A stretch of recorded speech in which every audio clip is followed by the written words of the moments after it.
Welcome back to Canadian Justice, where we're discussing the education about freedom of expression and an amazing new online resource available at the ccf.ca/learn for members of the public to learn more about the right to freedom of expression. And the last segment, we were talking about this Leisure poll that came out at the end of 2023 that showed, very few people in Canada seem to have a deep understanding of our fundamental freedoms or about our Constitution.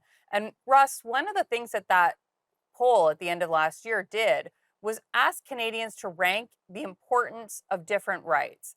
And coming out on top in that poll was freedom of expression. And as Joanna mentioned, at the CCF every New Year's we do a survey, and it's consistent. It's consistent with what Leisure found. People in our surveys tend to also put freedom of expression as the most important right.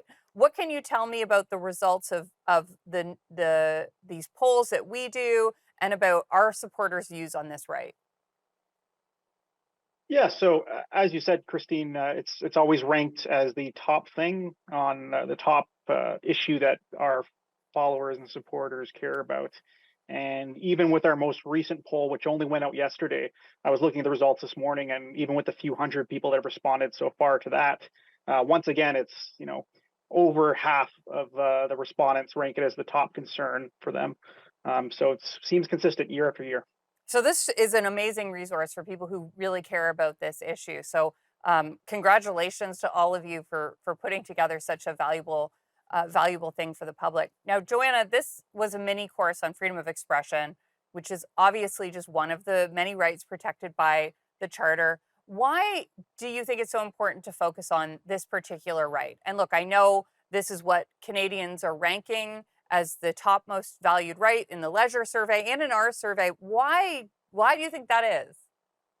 Well, I think that people understand that freedom of expression is the right that facilitates the existence of all other rights. It's a right by which we define the contours of what we value, what's important to us. It's the whole foundation of a democracy, right? Is that people can express and discover their views. Without conversation, there are no other ways to resolve fundamental differences, especially in a diverse, pluralistic society. And secondly, it's also a right that I have to say the federal government has been very aggressive in interfering with. Yeah, I mean, there's so many modern issues in freedom of expression, and we're going to get to that in some of my later questions. And in fact, some of the modern dilemmas of freedom of expression are subject matters that are touched on in this course. I think hate speech in particular is something that's very relevant right now as we are seeing increasing levels of hatred in Canada and an increasing number of hate-related crimes being charged in Canada, whether or not the threshold is met. Now, David, same question to you. Why do you think it's so important to have a project like this educating people about the right to freedom of expression? I would agree with what Joanna said.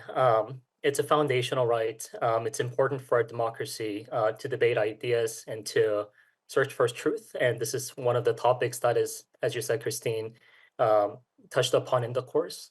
Um, And David, who are some of the people who give the lectures? I know I've said that these are leading practitioners and scholars, but what can you tell me about who people can expect to see when they sign up for this course and watch these lectures? yeah, so we have a great mix of both law professors and practicing lawyers who are all experts on the topics that they speak to. So we have Professor Dwight Newman, who teaches law at the University of Saskatchewan College of Law and who holds Canada Research Chair. Professor Jamie Cameron, who spent her career teaching at Osgoode Hall Law School. Professor Richard Moon, who is Distinguished University Professor at the University of Windsor Faculty of Law.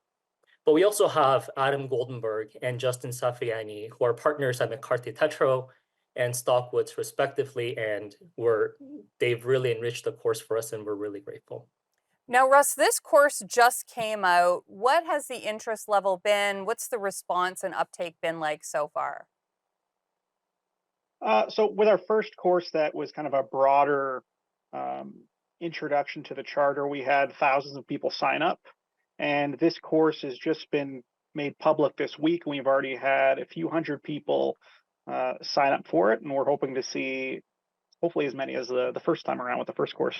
Yeah, I mean, the first course, we're going to get to that. I want to talk about that as well because it's been such an important and incredible initiative by the CCF to educate people. And it was launched at a really important time in the middle of the pandemic when people really needed to have a better understanding of their rights. We will talk about that, though, when we come back from this commercial break.